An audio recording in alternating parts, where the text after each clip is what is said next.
Welcome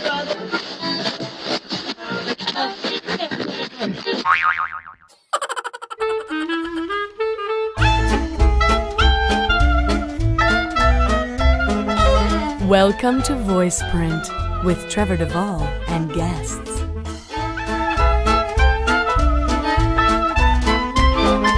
And now, your host and mine, Trevor Devall.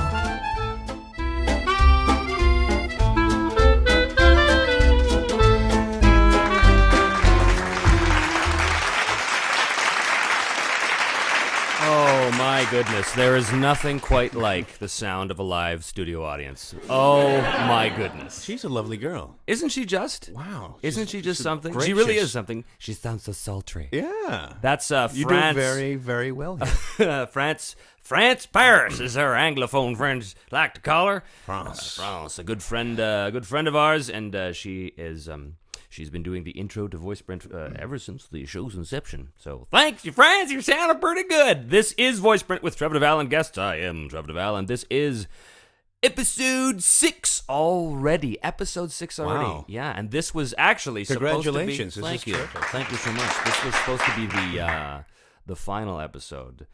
Because this was supposed to be just a mini-series. Really? Yeah, just a... And then it went and got popular. And then it went platinum. My guest tonight is Mr. Brian Dobson. Brian the Younger. Well, thank you. As I like to call him. How are you, buddy? Absolutely terrific. It's a pleasure to be here. Well, it's a pleasure to have you sitting in the closet where so many of your colleagues have sat before. I could say something. I got a couple things to talk about here before we get into the show proper. Not too much, but a few things. Let me ask you something right off the top, Brian. Mm-hmm. Our American brethren, our American friends down there, they often have this obsession with this idea that the Canadian accent is so pronounced that we say the word "about" instead of what it really is, which is about, or if you're from Ontario, or the boat. hoose and... Now this is the thing. I can't wrap my mind around this because every American I've ever talked to, including my good friend Kyle Hebert, who has a podcast that I advertise on this show called The Big Bold Broadcast. I was listening to his latest episode today, and he was talking about the convention that we did together in Edmonton a few weeks ago. He's going on and on about how the Canadians are great, but there it is. Everybody's got that accent about about. And I was sitting there going, we do not say about. It's very select. You see, I don't know. I really don't know too many people that kind of have that direct. No, I mean, like I said, we tend to pronounce all the syllables, so it's about. Well, especially people in our business. Yes, we're beaten to death with that whole thing, yes, and exactly. Especially that we're dealing with a majority of American clients that are coming over here. We know better than to start throwing those around.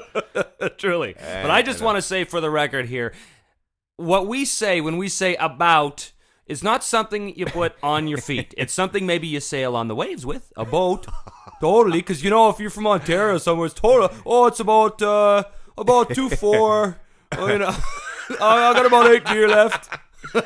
Hey. But not here, damn it. It's about. It's about. And so take that, Kylie Bear. I know you're listening, you. You see? You beautiful bald bastard. Something incredible happened to me the other day in studio. Really? What was that? That has never happened before. And it's funny that this happened now because something very similar to this happened to your brother, Michael, when he was on the show for episode 2, Really? but not exactly the same because we have worked on many video games, you and many I. games, yes. And one of the video games that we worked on was a project called Warhammer Mark of Chaos, which... Mark of Chaos on the throat. And yeah, exactly. Yeah. Mike was talking about... See,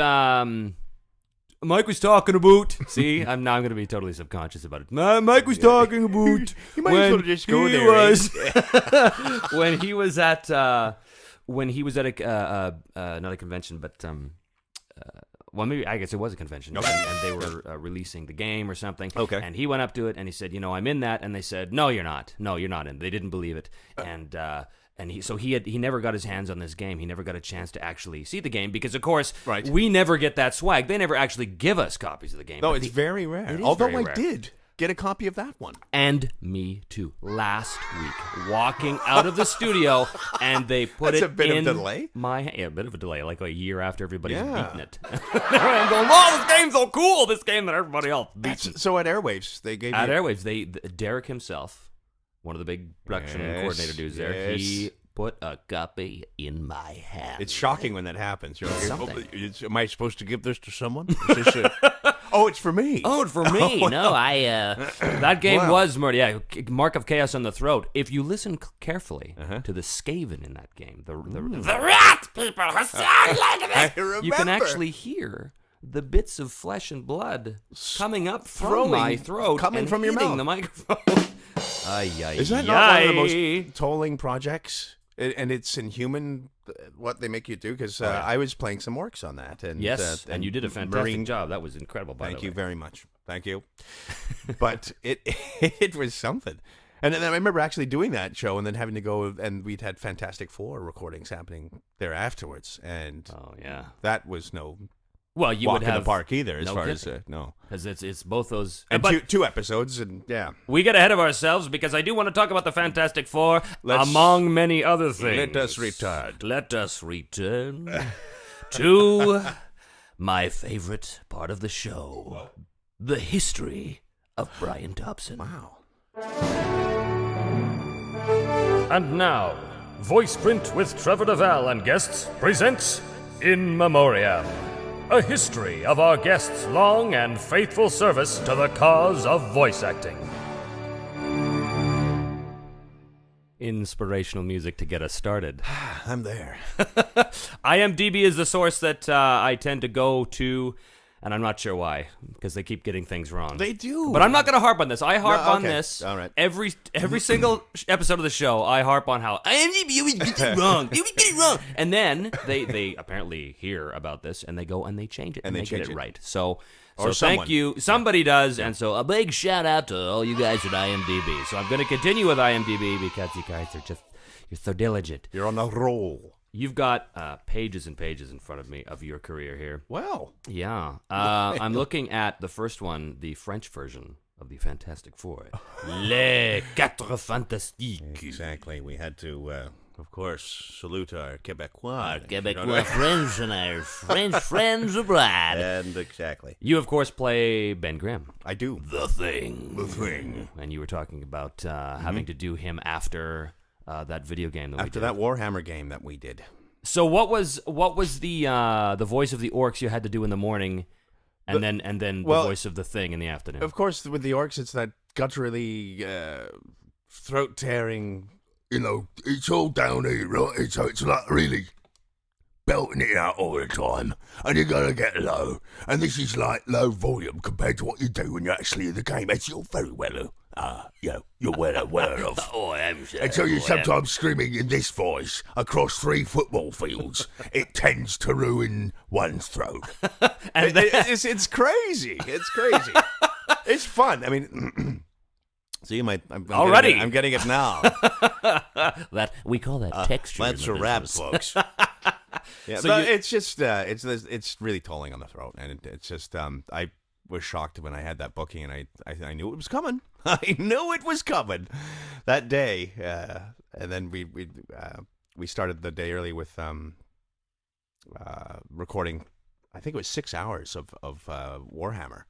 Wow. And so I had a night of recovery, and then the next day there was 2 episodes of Fantastic Four. And that Ben was, Grimm, yeah. who is also down and deep and throaty. Mm-hmm. This it actually did a number on my throat because the episode that we were recording the following day is when Ben fights the Incredible Hulk. Well, that's always a walk in the park. That doesn't It really require any is. kind of vocalization whatsoever. Exactly, and it was screaming and yelling. I think we went an hour overtime on the session. It was like a 9 a.m. to 7 p.m. Oy, caramba. I tore my throat that day. That's what actually put me in with that whole... That's right. Put me in hospital. It was right. terrible. But I remember you talking about that. Yeah, it wasn't very nice. That was last summer, wasn't it? Yeah. Last summer. Yeah, it was. Right around the time I was also starting to deal with this cyst of mine that I had to have. Isn't it amazing? We all kind of... It was like a domino thing at It that was. point. Everyone was having Everybody was going down. It was terrible. We were holding hands in vigil. So you guys did have, what, 26 episodes of 26. the Fantastic Four? And then you pray for toy sales all over the place and all those wonderful things, and pray that maybe you get the call that they're going to go. But I don't know. That's all up to Marvel at this point. We pray that maybe we'll get another round out of it. Right.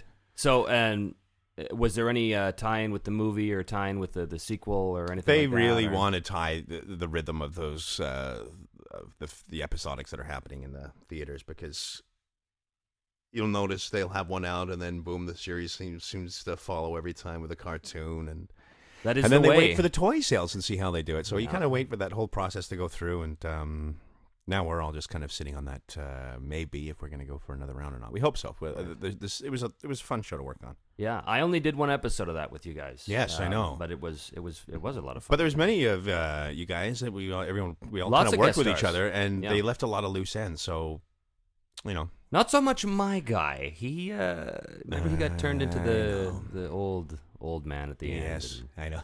It was wearing his Depends, and he was Diablo, I believe. Diablo, that's it. The alchemist. You did an absolutely brilliant job on that. It was so good.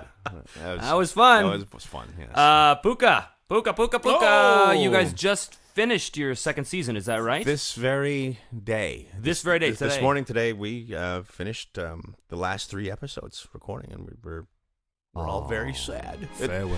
Really, We really, hardly knew you. I know. It's doing so well internationally, apparently. Oh, yeah? Who do you play on the show? I play Uncle Dumpling. And what does he sound like? I'm not even. I don't Uncle recall. Dumpling is there's 3 chefs that are on the show, and Uncle Dumpling is one of them, and they make jajang noodles for Puka. And it's a crazy, crazy show. The scripts are so well done. It's got a signature look, and that's why it's doing so well. And none of the main fun. characters, or the 2 lead, which is Brian Drummond and Tabitha Yes. St. Germain, right? Yeah. They don't actually say anything. There's no do they? dialogue really between them. It's grunts and reactions, and So it's just, it's exactly like the relationship I had with my ex. you see. No real dialogue, just a lot of grunting. We could go into all kinds of segues. at Oh, we could. this point. That's terrific. Of course, in the anime world, you're known for several things. One of them is a big one, Mr. Red Alert on Transformers. That's cool. Yeah, I love that show too, and that was. That was Cybertron. It seems like it's such a long Cybertron. time ago for Cybertron, and it started with Armada, where I got Red Alert, and then strangely we all had our little accent change. Yeah, I went from an American to a man with a Cockney accent. Yes, bizarre. And then I was fortunate enough to pick up the other character of Clocker. Right. Oh, that's right. There we go. On the follow-up series. So it's. And were you involved in the Energon series? I was not in Energon. I don't believe that was the second, right? There was Armada, Energon, and then Cybertron, that's right. So no, I disappeared and then came back for Cybertron. Exactly. Alien Racers. This one. I forgot about that. How could you forget about that That's one? terrible, isn't it? Alien Racers. That was a big show for you and me. Exactly, and it just seemed First to time we worked come together, and go. like on a regular basis. It was was, Alien and Racers. you were phenomenal on that. I don't know how you wrapped your mouth around the time slots for what you had with the dialogue on that announcer. It was incredible. For those of you who haven't seen that show, Alien Racers is a show. You ready for this? It's about aliens who race. Crazy. Crazy title. But Brian was the lead, Ultrox, on that show. Ultrox. And I was the sportscaster. Yes. And basically my job was just to reiterate everything you already knew. I was just a Keep big... you up to speed on the That's right, show. a big expository guy. It was crazy. So and they gave you like scenes and action stuff, where they gave me big monologues. Of, Massive. And if you're just tuning in, let me explain to you what you've missed up to this point. I And it went remember, on and on. but it was amazing going through those scripts, and it was so easy for the rest of us because we had, our little 2 lines and interactions as we come along, and all of a sudden you turn a page, and there's the announcer. Yeah, which goes on. It'd be and a on. page, maybe 2 pages. Yeah. Yes, sometimes And too. you had these runs, and people would stand up. For those of you listening out there, people would stand up and applaud Trevor because it was just like, how did you do it in one run? And thank you for doing it one run because you're just being so efficient with everybody's time at the same time because you know what could happen. Yes, you see the look of fear in people's eyes. Sometimes the fear comes up and they go, how long's this going to take? I'm having a bad day today. Will my mouth keep involved? I don't know how it happened either. I don't know. But you really did. Gin. I was very impressed with that. Now, this is a show, this next show, that I think you got ripped off a little on this one, if I'm seeing it right, and that is Crypto the Superdog. It was the biggest setup for disappointment I think I've ever had, because I mean it's you're thinking there's going to be all the regular superheroes and whatnot involved, and well, I couldn't tell you if they ever were involved because I really didn't see much of the show. But when I booked Lex Luthor, I just expected so many wonderful things. Well, I mean, that's the big nemesis. It's Superman's big villain, Lex Luthor, of all people, Lex Luthor. And then the show's not about Superman at all. It's about his dog. And it was fun. I got to play more incidentals on that show than Lex. I think Lex was it one or was it two? I can't remember. I think you and Michael Dangerfield, who played Superman, both had. Was it Michael? Yeah, he was the same thing. He was so excited about it. He was like, "Oh, I get to play Superman!" And his role in the show was, "Well, we're on Earth. See ya. Gonna leave my dog behind. See ya. I'm going back to Krypton." Yeah, I had a scene with my pet lizard Ignatius. Yes, voiced by the lovely and talented Scott McNeil. Scott McNeil doing his best. Yeah. Who was that based on? The guy. You know that guy? That guy he was based on. All you need is 3 words and you can point him out of a crowd.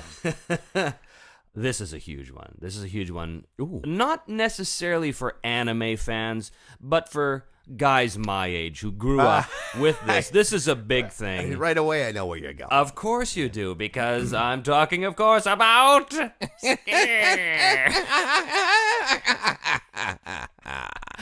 Skeletor. Yes. In the Masters of the Universe. Yeah. Now, that was a huge one score for you. Because I hadn't really made a mark in the prelay world whatsoever. I'd done some ADR stuff here and there, and I really wanted to kind of get something that I could bite into. And Skeletor was actually, on the audition process, a last-minute pull for me in the sides, because I figured that everyone's going to be going for that one character. Mm-hmm. And the odds of me in the natural range that I have, it's not going to sit. I mean, It's just not. I'd never really kind of, messed with voices in that range either in the higher register because it's quite nasally. And he's got this cackle and everything. And I Could guess, you give us a little, just for the kids out there? Could you give us a little Skeletor? He-Man and the Masters of the Universe will finally be mine. What's interesting is that Brian's face actually turned into a skull as he did. You got it. You can't see it, but trust me. if you're going to cackle properly, you got to gotta get go your skull skull. on, baby. Get your skull on. But it was so strange. I pulled it out at the last second because I think it was Man-at-Arms that I was really going to shoot for, and I had this whole thing set up for him, and they took it away from me. To give you that in the chump audition. Skeletor. So it was just like, what if you haven't, another 5 minutes to play with in this audition? Do you want to pull another one out of the thing? And I Skeletor just happened to be on the top of the thing, and I hadn't prepped anything. Right. And completely I cold read. I dropped it on top of the pile, and I went into it, and Michael Donovan crafted me a couple of times. That'd be the director. Yes. And we ended up laying down, and I knew that something weird happened during the audition, right? And he took a lot of time with me, and then finally we, I guess, got what they wanted. Well, I went apparently through two callbacks. I believe Really? Lee Tokar was also going to be the number one choice. Right. But you scooped him in the end. You came from behind and delighted. scooped him. Those are always one of those tough things, too, when you have your compadres about you. And it always is. Something juicy like that comes around, and then it's going to go one way or the other. Yeah, But, and sadly not everybody can be cast as it, but you did endless episodes of that, didn't you? Wasn't There it huge was. amount? I'm not sure if we went 2. I'm not sure exactly how many, but it was a very long run. Wow, and that's a huge one. That's a huge one. G.I. Joe Valor versus Vellum. Valor versus Vellum. Valor versus Vellum. Valor versus Venom. Those ones are always so Flint. fun because, as a kid, of course, I don't know about you, Trev, but I love my G.I. Joes. Of course. And actually, you know what? I still have them. Really? Still got some of the old Are ones. you the talking fuzzy the heads, old school, the really like old big school dolls? ones. That's right. Not the action figures. No, now, no, but no. The real old school. The real old school ones, Kung Fu grip, pull string talking, Yeah. fuzzy heads. Fuzzy head, yeah. Yeah. That was sort of weirdly erotic. Isn't it? All right. Exactly. Have to edit that. Exactly. We'll snip that one right out. But what a great thing, to have been that close to it as a kid, and then all of a sudden you're just like, "Were you kidding me? I get to play a GI Joe, and be part of attacking Cobra Command." That's it was right. kind of thing, and then having my brother on the opposing side as Cobra It was like you Commander. guys were kids in the living room all over again. Exactly. You couldn't have said it better. Pinch me. It was fun. That was great. You, like the rest of us, did some Inuyasha. Yes. The character we've got listed here is Shoga. Do you recall that? Was that sort of a guest star It's thing? kind of with, it's sometimes frustrating when you want to talk in depth about a lot of the anime that you get into. You're Tell me probably about it. aware with, because Tell me about it. as you've probably had everyone say many times before on the show, that you go in individually, you get to your dialogue, so you never really get a chance to in depth connect with a lot with the stories. Yeah. And although I had a wonderful time on Inuyasha, Well, it's a big one, it's, and there's another yeah. show that they did 1 million episodes on. I don't know. Oh, Dragon Ball? No. Inuyasha, they did 120. Incredible episodes. Huge. run, and then features all of the above. Endless amounts of features. Speaking of features, there was a feature you worked on with me, but not Yes. technically with me, not Yes. in the booth, but we were both in the same show called Arc. Do you recall Arc? That was the one with James Woods. Yeah, that was no, the, I do. That was a big deal. At That the was a time, very too, big when we deal. were That was kind of going all through. like the Final Fantasy type CGI animation and things. Did you see the final? I did. In fact, I have a copy of it here. It's quite cool. I would love to see a snippet of that. If we, I will show you when we're done here. Devall, yes, I will show you a little clip from Arc. that would be terrific. Transformers Armada, of course. Gundam Seed, you played a little guy by the name of Martin DaCosta. Several He episodes. was funny. as He was Martin always DaCosta. Martin was the voice of reason, and actually one of the characters when I first got hold of him, I thought that maybe he was going to be rather expendable. But A red shirt. he hung so to about, speak. and I was exactly. He took off his red shirt, got into a yellow one, and just kind of dwindled around. But it was good. And do you recall whose side he was on? Do you recall? Was it the Earth Force or the? oh, you the see, now other you guys? busted me. You busted me, and everyone's going to listen to this and say, like, "Wow, Why don't you know what You side don't your know character was on, what, Mr. who Dobson? you're fighting for." No, I know. I totally hear you, man. The only reason why I remember anything about that show is because that's the show that I get recognized most for as Mula Flog. But that's the only reason why I know. That's the only reason why I sat down to watch it. Yeah. And although it's pretty good, like I watched the whole thing, and it's pretty good. I Yes, gotta say. yeah. I also played Garma on that. That was a fun show, actually. I did enjoy it. It was Yeah. kind of reminded me of some of the older anime that I used to Yeah. watch in the older days. Yeah. It had that feeling of nostalgia. Yeah. GoBots, Holy cow! Strongbot, Silverbot. Yeah, it's like walking down memory lane with you right now. Just like, this is your life. There's another show that I thought, and they kept on dropping that little bomb on you saying, it's going to go again. This thing's going to get picked up, because I think we only did a mini series of some sort on that, like That six looks or... right. Yeah. It was a small one, and, definitely targeted at a younger audience. I thought it may have had legs, but apparently not. Pleasure to have been there just the same. It had little legs. It did have little tiny legs. go legs. Little tiny Little go legs. go gadget They were legs. just- Go, gadget legs. Yeah, that's right. Renew us for a season. I know. I mean, it's funny every once in a while someone brings that up and just like, I hear GoBots might go, and I just start to laugh. I think GoBots already That went. ship is already sailed. I think it's went bots. Yes, not it went bots. There they go.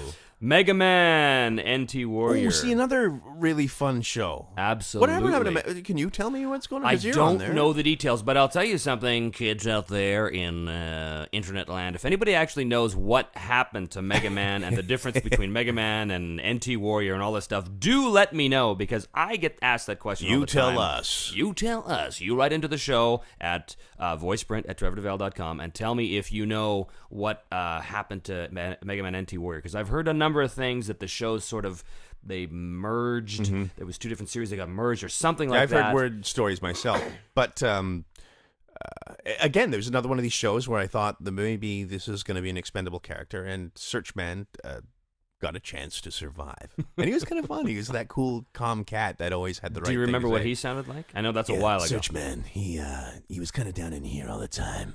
Super cool. I've got him in my sights right now. He was always scoping someone out and sniping. No one stood a chance, really. I don't think anyone saw him because he was hiding and killing people from afar. Oh, sorry, did I say killed? No, it's okay. This isn't a cartoon. Ooh. You can say kill, maim. You don't have to say destroy. Can I use the word weapon? I will destroy him with my implement. My device. It's my device. We did that on Galaxy High, actually. Oh, really? We had a sea of pickups that we had to go back and do. And Are you you probably serious? do, because your character, didn't you? Finch have to Finch, do? I don't think he ever said anything questionable, believe it or not. Well, we... I mean, I did, if anybody, but Finch didn't. Yeah. I'm sure you could have improvised some interesting dialogue there, Trevor. Very interesting. That's another show that is fairly recent. We did that Yes. last year, 2 years And ago now. Mega Wheels, if you want to say that, 52 episodes. Yes, that's right. Tons. And you were two characters on that. Yes, I was. And the show, by the way, we're talking about is Team Galaxy, or is it Galaxy High now? It started Who knows? off as Galaxy High, and it's morphed into Team Galaxy. So it is Team Galaxy now. That's right. And you were the principal. Principal Kirkpatrick and Mr. Spoerskleep. Right, which was hilarious to listen to. The voice that no one could, or the name no one could pronounce. It's kind of funny. Mr. S, everyone would call him. That's right. And you were doing this weird popping thing. Mr. Spoerskleep, in between them, he'll be saying, there'll be some kind of popping sound going off. We're not awesome. sure where the poppings were coming from. Awesome. That's a show I wish they would have written me in more of. I Because do, it was so actually. much fun doing that Because show. Finch was just this erratic ball of energy. Yeah. And It's crazy kind of cowboy. I'll tell you what we're doing right now, Mr. Finch. Yeah, good times. It had to be you. It was perfect. There are so many shows that both you and I have worked on in many different sort of capacities. There was It's true, actually. We have Earth worked on quite Maiden a few. Arjuna, if you recall that. Yep.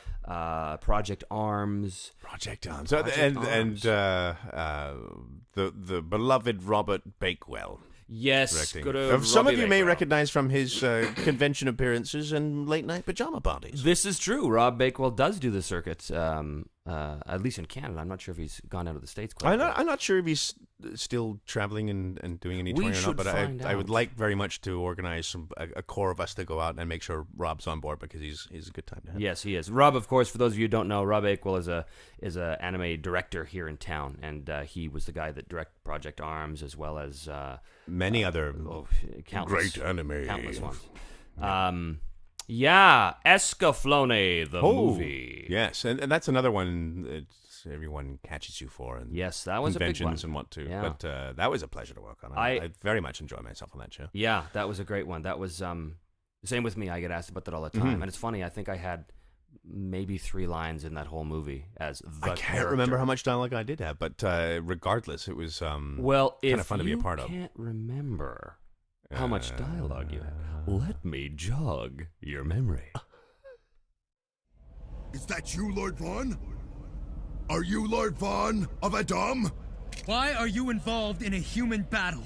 I am fully aware that this action is against your clan code. Humans dragged us into this fight, Lord Vaughn. So the Black Dragon has destroyed your village? Our village was in ruins, and eventually all of the survivors were captured. We forest creatures are no match against the human race, who are superior in battle. In order to save our people, we made a deal with the Black Dragon clan. To bring her to them, in exchange for our people's lives. Please, Lord Vaughn, we need this woman! But you cannot do that! Leave now! I don't want to fight Nukushi! Oh, Lord Vaughn. Nukushi! And you die horribly. You, sir, are a very sneaky man. I Very, very underestimated your sneaky. sneakiness. Well, you know, I told you I do my homework on the show. Yeah. Thanks to Drac at Crystal Assles for that little clip there, pointing me in the right direction to find that library of material. That Did you was awesome. hear the juicy ending? I know! And Huh? that was quality. Wow. And Kirby, of course, sounding very Very earnest. earnest and just a little on the gay side for me. But, you know... It was a tender moment. He really does. He plays that sort of ambiguously gay hero very well. Very well. Very, very well. Very convincing, yes. I hope he's listening. That's all I'm saying. I know. From somewhere in Europe. Somewhere on his world tour.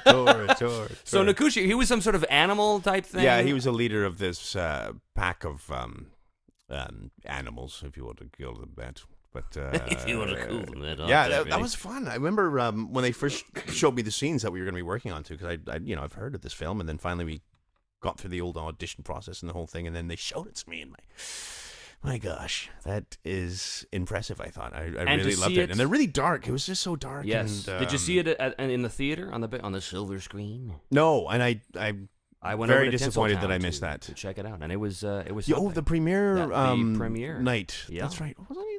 No, I don't think I was there. I can't remember now. I mean, there's been so many premieres of this, that, and the other. Yeah. But yes, I have seen the finished product, and thumbs up. I enjoyed it. Thumbs up. We're going to take a little break here. We'll be right back with my lovely and talented guest, Brian Dobson, right after this. We interrupt this eargasmic cornucopia of pure audio win to shamelessly promote another podcast. No! A big, bald broadcast. But what makes it big and bald? The Big Ball Broadcast brings you news on all things geeky, movies, gadgets, games, cartoons, and anime, and other random fandom. You're fired. I'm fired. Get out of the booth, Jack. No, I like it in here. But what makes it big and bald? It's hosted by big, bald anime and video game voice actor Kyle Hebert, and his co-host, musician and upcoming author, Otherworld Steve. Oh, you must smell like feet wrapped in leathery burnt bacon. Subscribe via iTunes or visit thebigballbroadcast.blogspot.com. That was totally wicked! From the master of horror, the champion of nightmares, the prime minister of the willies, Stephen King. That's me, Mr. Horror. It, The Stand, Carrie, Christine. Knock, knock. Who's there? Horror. Everything the guy's written has been made into a movie. Horror is horrifying. And horrible. Dreadworks Films proudly presents the very last thing that Stephen King has written that hasn't been optioned. Stephen King's Grocery List. A never-before-seen work of horror from my own horrifying head. A terrifying glimpse into the darkness of my evil fridge. Eggs. I almost couldn't ride it. Milk. Fasten your seatbelts for a ride on the horror coaster. Cheese. They paid me a lot of money. A lot of cheese. Can you handle the horror of whole wheat? And more than you could possibly imagine. The horror of whole wheat? Did I write that? Oh, God, I gotta retire. Coming soon to a refrigerator near you.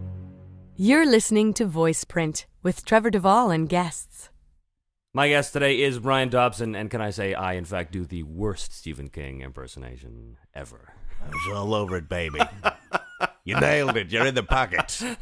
Oh, Tight pockets. I was recording that thinking, I sound nothing like him, but maybe most people don't know what he sounds like, so that's okay. So let me ask you this, my friend, Brian the Younger. Brian the youngest of the brothers Dobb. What would you say that if you had to answer, which you do, you must answer now the questions. If you had to pick some of your favorite moments in your career, what would they be? Whether that's favorite studio moments or shows you worked on, or characters, or funny little things, anything. Well, like that. I mean, there's been so many moments that leave you tickled. You know what I like doing the best is when you get into a rhythm and everything's going fantastic and the session's going smooth, and sometimes just throwing that stick in the spokes when no one's suspecting. Just creating a bit of dialogue, perhaps, that no Stirring one's up the pot. expecting. And doing it that way and just catching the reaction from that's got to be some of my favorite things to do in the studio. For example, we were revoicing a disaster film that I'm trying to remember. What was it? It was an earthquake film that we'd done. It was shot here in Vancouver, and I gotta admit, it was pretty cheesy. Maybe I shouldn't mention the names, so other people who thought that it was fantastic and did actually act on the film won't hate me for hacking it the way it was. No way represent the views of Voiceprint with Trevor Devall and Guests. But there was the director was there and the producers were there, so it was a fairly formal ADR session. And there's victims coming up from this rubble, this 10-point something on the Richter scale earthquake that hit this city, ripped it apart clearly, right? And you see this before and after shot of this area. It's how, a nice functioning city area, and all of a sudden, boom! After the disaster, and you see there's this little Chinese restaurant, and you see the proprietor coming up with a waitress in hand, and they're kind of very rickety and obviously shaken from having to climb through the earth to get to the surface again. And they were supposed to be there was some desperate dialogue that they were supposed to have said, and instead the beeps come in my head said I'm supposed to give their line that they had written for me, and instead I gave the top, and it was like, Cookie said this would happen.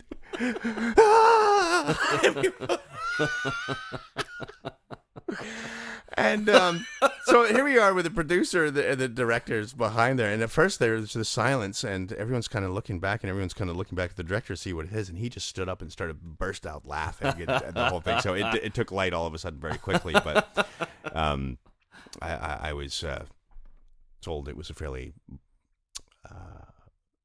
risky move, shall we say. I'm trying to find a good word there, but doing stuff like that, it's fun, catching people off guard, and when you can get away with it, when you can get away with it, thank and God, sometimes taking a chance, Yeah. I mean, but I enjoy that. It's kind of sometimes it breaks the ice from such a formal session that's going along, and if you're going to be there for a long time and you're not having a good time, it can really be like pulling teeth. Yeah, it can really extend that day. Sometimes it's nice if you can kind of flex people in a different direction. So. I tend to do that sometimes. And if you had to pick a favorite character that you've ever done, I would say it's tough because I really enjoyed doing Ben in Fantastic Four, because I grew up reading that comic, and I was a big fan of Ben in particular. So getting the chance to play him was another pinch me type situation. But in Dragon Ball Z, there was the super evil Majin Buu. And this is another mega episode series that we went on with. It went over like 200 and something episodes, and Kirby Morrow and myself fought for hundreds of episodes all the way through. And as throat frapping as it was, and the unbelievable fight scenes and stuff that they made us do throughout it, it was just a lot of fun doing that character, because he was just so in your face all the time. You could cut him into a billion pieces and he'd come back. What was his name? The super evil Majin Buu. And there was actually 3 versions of him too, where he was the evil kid Majin Buu, and then there was the big fat version, and of course the big fat version was played by Scott McNeil. We shared him in that sense. Wow. And then when he morphed into this big super evil Majin Buu, the overlord of evil, who was supposed to kill Goku, or destroy him with his device. Well, I'll leave that one alone. Yeah, and we had a lot of fun, and what a great character. He was just he was too much fun. Because I'm really surprised that show wasn't listed on IMDb, because that's a huge Dragon Ball Z show. Wow, huge. I had a few characters on that show, but Majin Buu was my thing. And do you know how many dubs I think they've done 3 different dubs of that show. I think so. Yeah, that's another one that's kind of gone into an international level. Yeah. The Asias. One in Singapore. Yeah, wouldn't be of course. Everything else being done in Singapore. I believe they have it in Turkey and Zimbabwe. So how did you get into this business? Isn't that a crazy thing to think about? My gosh. I started doing DJ work, much like my brothers. Followed in their illustrious footsteps. The predecessors. I started doing DJ work. I loved it for a great many years, and then I stopped loving it. And my two brothers were living in Vancouver, having a happy career doing voice work. And they'd actually tempted me often to come over and say that, maybe we could work some stuff to get you into doing it as well.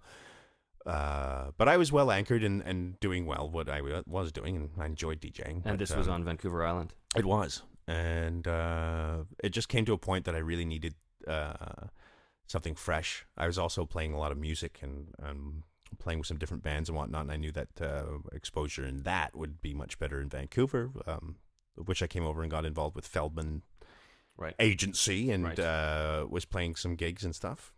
As a guitar? Slowly, yeah, as a guitar player. Great guitar player. I bet. Oh, thank you very much. And same goes right back at you, big guy. Well, We've please. jammed, baby. We have. It was a strange and slow start in the beginning because, I mean, it's either you're one of those guys who push and years and nothing ever happens, or it slowly starts to happen. So I was glad that it did slowly start to unfold. I got into doing some wall work that's where you're doing the background stuff for film, Stargate and Outer Limits and all those other shows that were running back then. And Stargate was probably the biggest running one. We actually just finished doing the last episode. 10 or 11 it's incredible. So I did some of that work and finally broke into doing my first ADR gig. Which was? At Ocean Studios. It was Dark Soldier, I think it was called. Okay. Descended to Madness or something like that. And it was, I'm sorry. Not Dark. It was Dog Soldiers. Oh, Dog. There it is. Yeah, well, Dog Soldiers. That's really, really going back now. Yeah, it was my first thing I'd ever did. So you didn't come from an acting background then? Kind of. I'd done an awful lot of theater and up through high school. And once I got out of high school, I got involved with another theater company and worked for the Belfry Theater. Oh, yeah, and, in Victoria. The Royal in Victoria. And you didn't. So you didn't take any official, no formal training, secondary training at all. Huh? Not really. There was within my years of actually, just before I graduated in grade 12, there was an evening course I was taking through the high school called Theater Cluster. Huh. And a gentleman by the name of Tony Burton was running it at the time, and he cracked a lot of that shy stuff that was about me at the time. Oh, and yeah? He kind of opened the shell and kind of got me into being confident to actually maybe do a play. Right. Get into theater. He and turned then, you into the disgusing extrovert that you strange. are today. It's strange that yes, exactly. But it's it's been some many steps taken since those days. Well, that's going to be very encouraging to a lot of our listeners because as you guys all out there know, the big question that we get asked at conventions a lot is, how did I get in? How did you get in? Do I have to take any kind of formal training? And of course, everybody has different answers to all that, Absolutely. which is it's another reason why I do this show. But if you had to give advice to newcomers, what would that advice Well, I be? would... It's one of those things where if you're going to get into this, you have to be ready to accept rejection in the beginning. Advice, I mean, from what level do you start from? I mean, you get yourself a demo tape together. Get some people that know what they're doing involved with that process, so you're not just throwing something that's too raw together. And you want to hear some stuff where, if you can, here's some demos that are out there. Here's what people are doing. You can go online and punch into people's names like David Kay or Trevor Devall, and in most cases, you can hear their demos online, get an idea what they're sounding like. I mean, we could talk for hours as to what to do with a demo tape, but in a nutshell, get yourself a demo tape. Start trying to find an agent that's not big on the scale. Right. Try and find someone that's in the smaller guys. That are going to be more of a go-getter, so you're not going to be shelved and thrown into a position where you're probably not going to get any calls. And be personable, and push. You have to, and but not in an annoying way either. There's so many lines that you can cross that's going to put you on the back shelf instead of being a forefront person, and just being overly personable. And ready to work. Listen to what your agent tells you to do, and show some range on that demo too. Don't do a lot of things where you're coming back to the same voice, even if it's only showing a range of 6 or 7 voices, you know? Right. So that's what you did. You had a demo done quite early. I did. And then, but then again, you had your older brothers, Michael and Paul, to sort of guide you through. Which was a bonus, process. and that's what I'm saying. And it's hard trying to tap into a source of hearing. Okay, well, if I'm going to put a demo tape together, so I'm going to start doing this stuff, where do I hear that information? I would literally go online, punch in some of the bigger voice actor names that you've heard of. I'm sure you're going to hear a lot of them from this show that we're doing right now. Yeah, exactly. And get an idea of what a good demo sounds like, and emulate your own. Put a signature on it of your own, and be persistent. Things won't ever happen overnight. So many people always push and think, I'm going to get in this. When can I collect that check? There's an old adage in the business that says, and not just our business, but in show business, that says that, an overnight success typically means 20 years of hard work. And I don't think in our case it's necessarily not 20 necessarily. years, but it's something close. It can take some time, so you're going to want to have something to fall on in any case. You can't just jump in and say, I'm going to be a voice actor, I'm going to make money right away, because it's just not realistic. And you are one of these guys that knew that you wanted to get involved in voice work as opposed to on-camera stuff. But you also do on-camera stuff. I do, yes. As well. But it was the voice world that attracted you first. And it's, I know, it's more attractive to me. I've never really enjoyed the way I look on film. Yeah, me neither. I've never enjoyed the way you look on film either. I know, it's terrible, isn't it? But it's not what I meant. It's so much of a pleasure for me doing voice work in that sense. Not that I have to show up looking lousy every day for the job, but I mean, it's not really so much of an aesthetic when you go to work every time, and that's kind of makes it a little more of a casual thing. Exactly. And like tonight, you came over here dressed up in a trout costume, and you said nothing, and I didn't say a word. But that's okay. The scales are quite nice; they glitter under the lights. I had the choice between this and halibut, and I should have gone halibut. But well, it's all right. Trout's okay. I mean, it works well with the whole dungeon environment I've created here, so it's very fresh water. Or something. Well, that's all very positive, and I mean, it's a tough one. I mean, there's so much advice. There is, and I mean, like you say, where do you start? You know, but you got to start somewhere. You do have to start somewhere, and you have to have a certain persistence. It does take a certain breed, I find, in most cases, to for those who you've seen that have survived. I couldn't agree with you more. Yep. I want to jump into our next segment now. This is we have some correspondence from our big fan in Toronto at YTV, as well as some questions from the fans. Woo-hoo. So let's get things rolling with Let's get things rolling. Let's get things rolling with Martin's mailbag.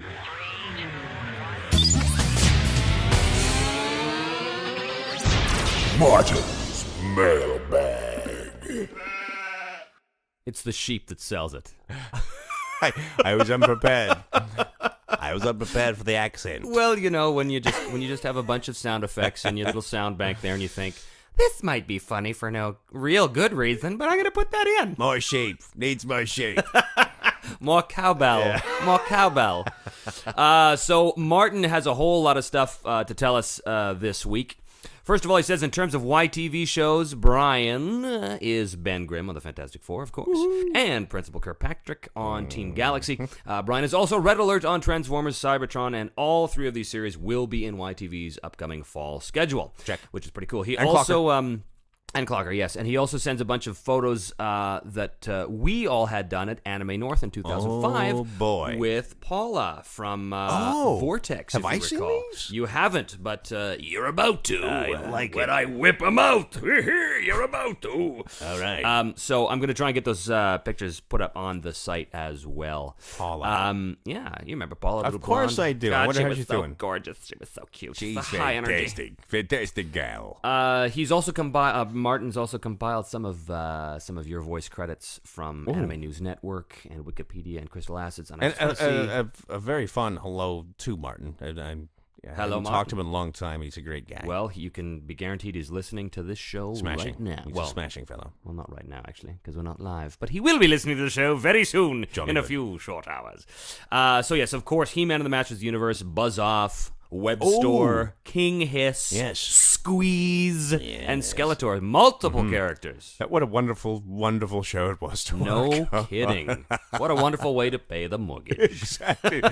I never in a million years would have dreamt to. There's Flint and G.I. Joe, Lex Luthor and Crypto. Kruppenfeller in Black Lagoon. Yes. A show that I'm very fond of, very happy to work on because you get to swear. Black Lagoon, I play cool guy, what's his name? Cool guy. Well, I've only done one episode so far. McGee. Cool guy McGee. Cool guy McGee, I'm a bounty hunter. That's awesome. Cool. And it's my brother that's hiring me. He plays the big mob boss on the show, and he's hired me to go take care of some people with my device. On Dragon Ball Z, Dr. Gero and Super Boo. Gero. Gero. My listeners know I never pronounce anything right. I like that. Here on Voiceprint with Trevor Devall. You see? cannot even pronounce my own name or my own show correctly. It's good. Now we play Opel Scrabblenik. That's a reference, isn't it? Yeah, well. Hikaru no Go, which is another show that we did at Rob Westwood Bakewell with again. Rob Bakewell, and you played Mr. Hirose. Muso in Inuyasha. Yes. Martin Acosta in Gundam Seed. Red Alert, of course, in Armada. Professor Big Bang in Trouble Chocolate. Mr. Bakewell again, and that Mr. was one of Bakewell. my favorite. You know what? If you were to reiterate which was one of my favorite characters, that may actually be. That's the one? Well, it was like a Frankenstein transvestite. He had two voices for that one character. Lay him on us, Big Daddy. Most of the time, he'd be always up in here, and be teaching the students and whatnot, but if he got angry, also he'd go through this all of a sudden transference where he turned to this Cockney guy and start tearing everything apart. It was a lot of fun, that was. Yeah, I think it might have been just a little fun. So bizarre, though. The whole premise of that show, just hilarious. A school of sorcery. And of course, Ben Grimm on Fantastic Four and Prince of Kirkpatrick and Mr. S on Team Galaxy. Also, this is just for all of you fans out there, YTV's Anime Master has put up a new article that features voice actors that are in YTV's anime and non-anime programs. Now fans will get to see which YTV shows will feature their favorite voice actors. Now you will see which YTV programs feature actors such as Sam Vincent, Kiara Zani, Scott McNeil, Matt Hill, Kathy Westlick, Nicole Oliver, Brian Drummond, Tabitha St. Germain, Kirby Morrow, Richard Cox, Kelly Sheridan, Trevor Devall, David Kay, and the Dobson Boys. So be sure to check out YTV's website to have a look at that article. They're great, aren't they? They are. Also, Viz has sent YTV a press release on the voice cast of Death Note. And both you and I are on that list, very proudly, very proudly.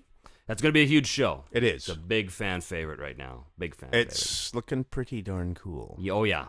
I'm digging that one.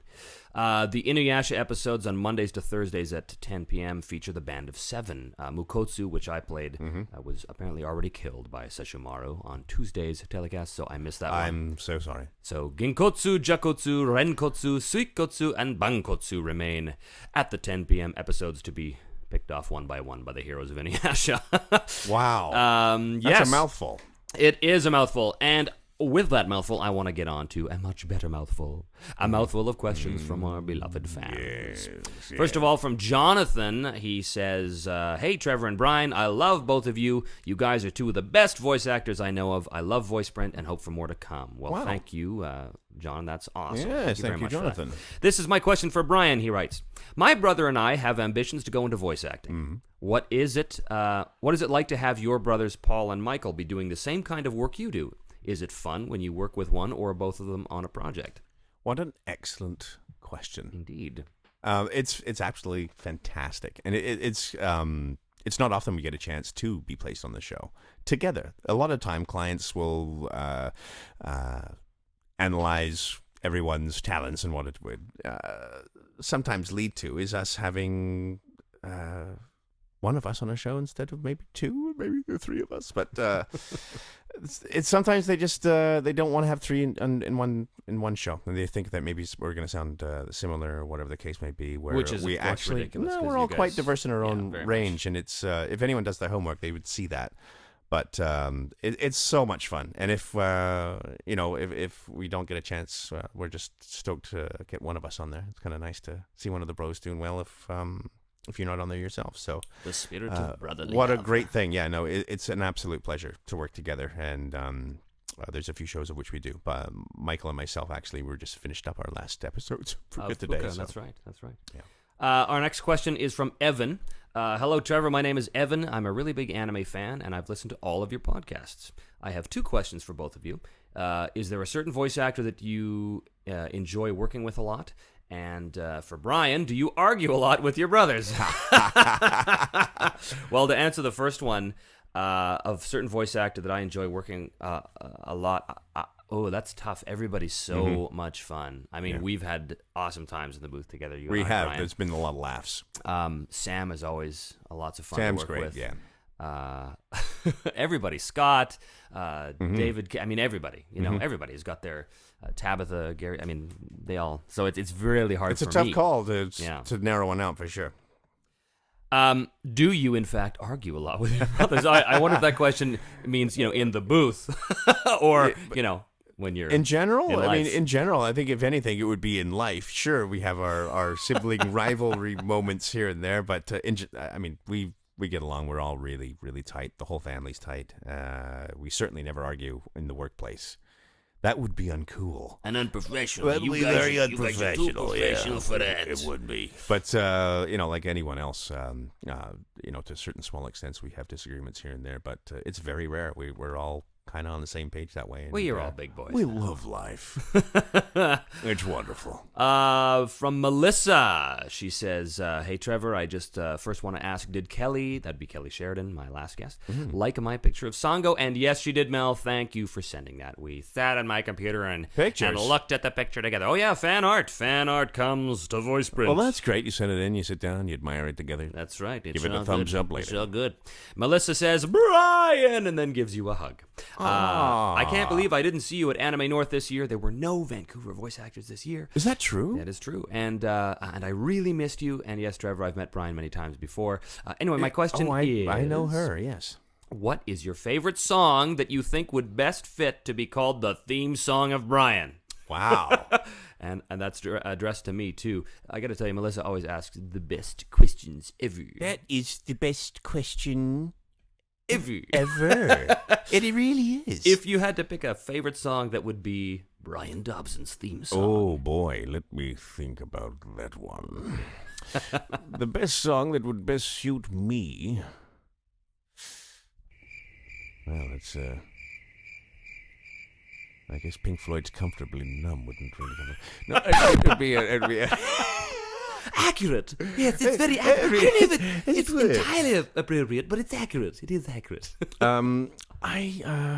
Wow, that's such a good question, and I could almost come with like a rhapsody of songs, of which a Dobsonian rhapsody. Dobsonian, the Wreck of the Edmund Fitzgerald. No, after a night of scotch, definitely.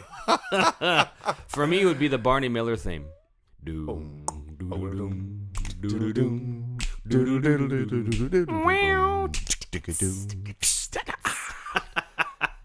Hey, I like that. Anyway, we're going to go with "Comfortably Numb." This is the first one he said. And I am comfortable. And he really is. He's comfortable. He's numb. It's exactly. all good. She says that she hopes you get back to Toronto soon, and tell Mike and Paul I said hi as well. I miss you. I miss you, and I'm sorry I haven't talked and seen you in such a long time. And there's so many people that I'd like to say hello to. But hello, Melissa. It's been a long time. Hopefully we see each other soon.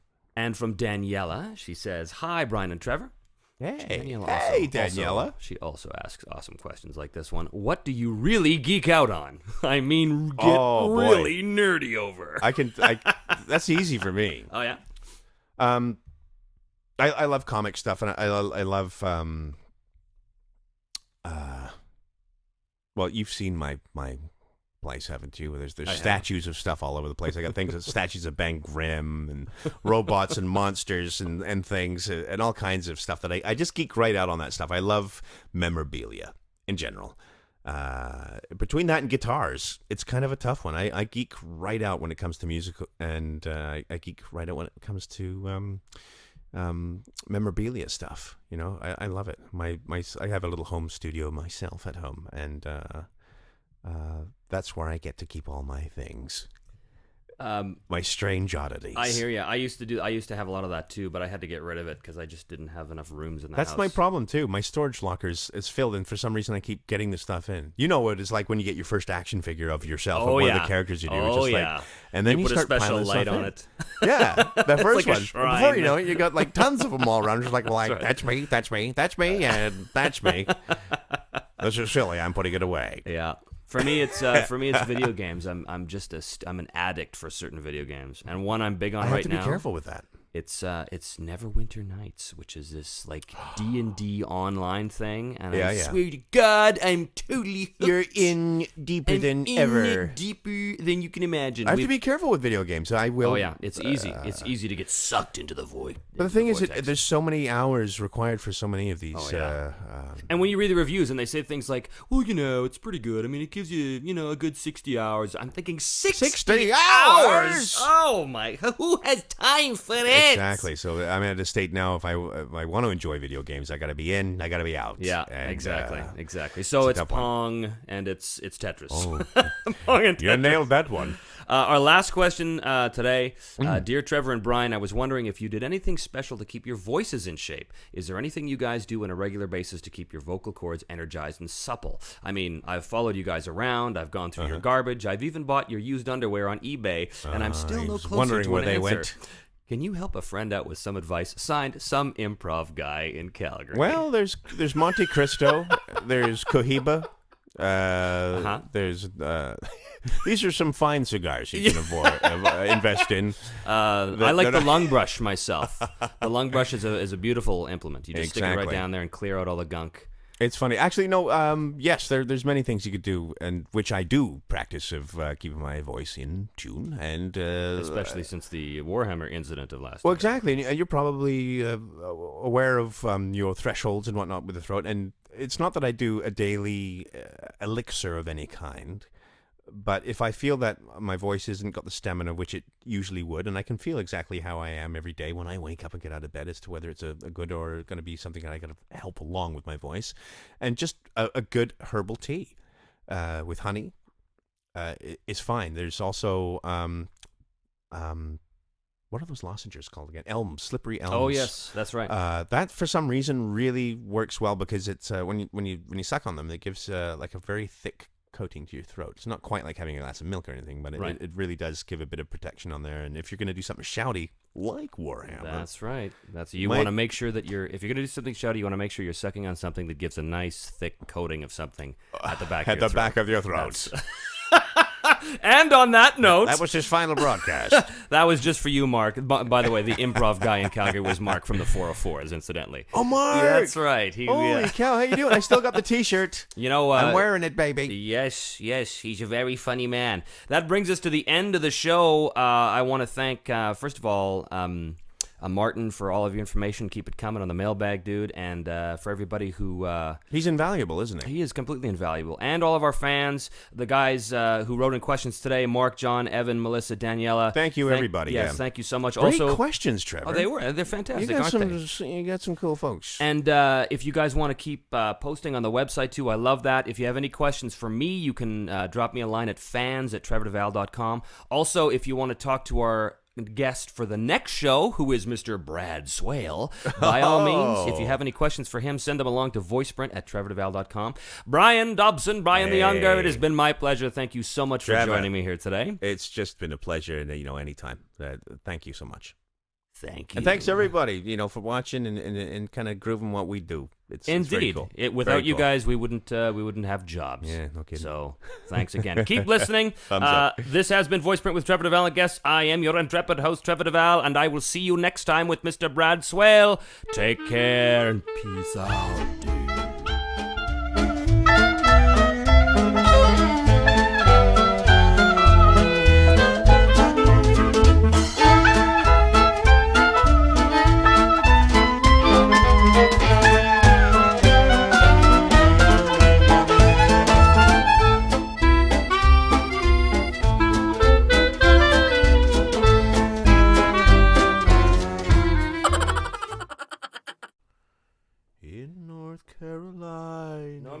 Sometimes you just drop. Yeah, you see? There it is. Yeah. Okay. Sometimes you just need to drop the cable. Your penis, for fun it's a wonderful toy. Your penis, the fun for girls and boys. And girls, and mostly girls.